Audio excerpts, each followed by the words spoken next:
Well, speaking of what are they doing?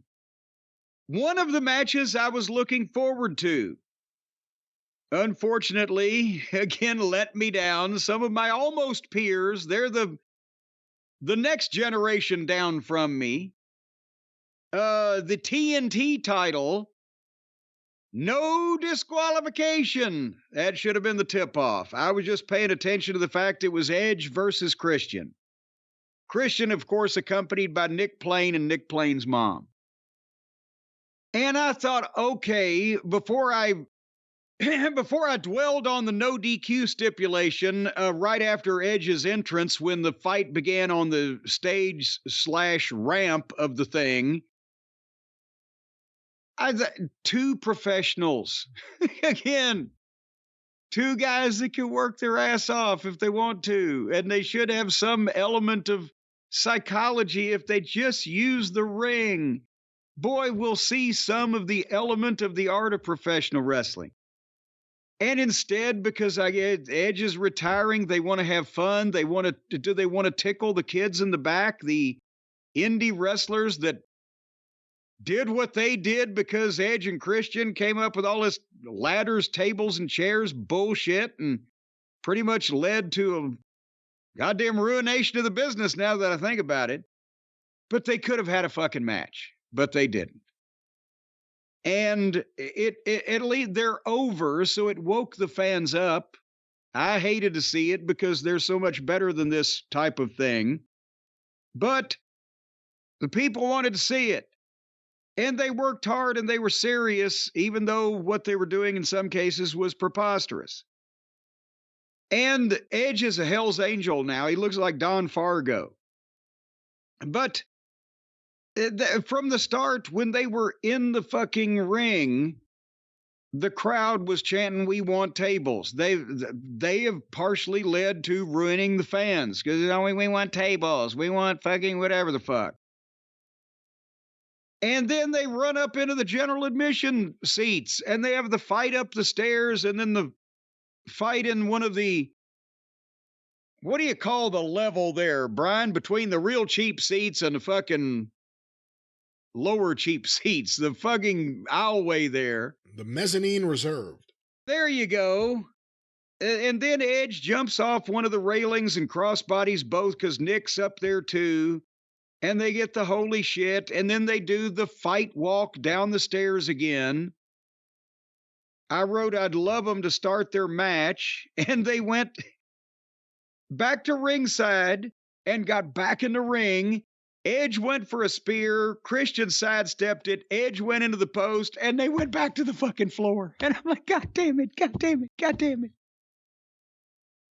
I go to the next page of my notes. So then, apparently at that point, I guess it was a potato Christian gave kind of a curb stomp and effect thing to Edge's face on the stairs and rolled him in and got a 2 count. And it looked like it was a potato because Edge's eyebrow was not only busted open and bleeding, but it was swelling up like a goddamn potato over his eyebrow there. That I didn't see anything else that would have done that, so I think it may have been that stomp. I don't know. But then Christian pulls out 2 kendo sticks, and I wrote I've given up hope. And then Nick Plain threw in 2 chairs, and Christian sat one chair on top of Edge and posed with it, and then put the Boston Crab on Edge while sitting in the chair that was sitting on Edge's back. And now I said, before I said at least they were being serious, now I'm losing patience. And then Christian he's got 2 folding chairs, right? 2 metal folding chairs. He throws one chair out of the ring and ignores the other one completely and goes over and asks Nick for a small metal rod off of a chair. Because remember, Edge has done the thing where he puts the crossface on the guy with the fucking metal rod from the chair in his mouth in the other company and blah, blah, blah. And of course, when Christian did that, it gave Edge time to get up and knock Christian on his ass. So you've got a goddamn chair. You've got two chairs. You throw one away and you ignore the other one to take time to go over and ask a guy for a fucking metal rod about as big around as your index finger, about 18 inches long. The fuck? And then they wore each other out with the kendo stick and put the cross face on and put the rod in the mouth. And then Edge pulled out a ladder. I'm trying to get to the point here because, they boomeranged Christian to the ladder. I wrote, are they almost done? Christian went up the top of the ladder, but Edge climbed up the other side. And then Christian gave Edge a sunset flip powerbomb off the top of the ladder, 2 count. And then Christian threw the ladder out to the floor and pulled out 2 tables. And I said, fuck it, this is unbearable. I'm fast forwarding to the finish. 6 more minutes after he pulled out 2 tables. Apparently, Christian and Nick Plain set a table at ringside and set it on fire and tried to throw Edge on it, but Edge made a comeback and then set either another table at ringside or that was the same one, but he had to go down and spray the lighter fluid back on it again to relight it.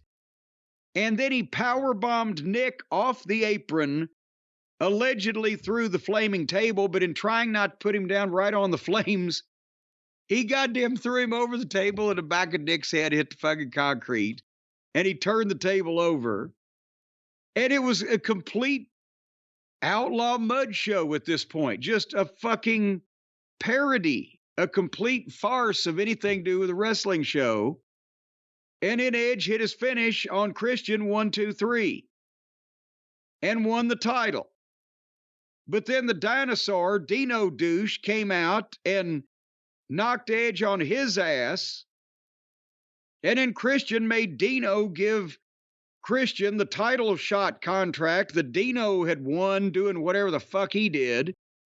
And then Christian covered Edge 1, 2, 3 and won the belt back 3 minutes later or less. And this took a long fucking time too. Did you like any of this better than I did? This was so bad. And I've not been a fan of Edge's comeback, to be fair, but this was really bad. And I thought to myself, at least they gave everyone that moment because there was a massive pop when he won and he got the belt. All right, at least they get that. And then they immediately negate all of that with something, again, even their own fans are like, why do this now? The overbooking even here in this overbooked match. So no, I didn't like it. Thought it was counterproductive. It doesn't make people want to see more of Adam Copeland. It makes people want to see less of Adam Copeland when he has a match like this and you get a good moment and then you take it immediately away. That doesn't have a good effect on people. So really bad.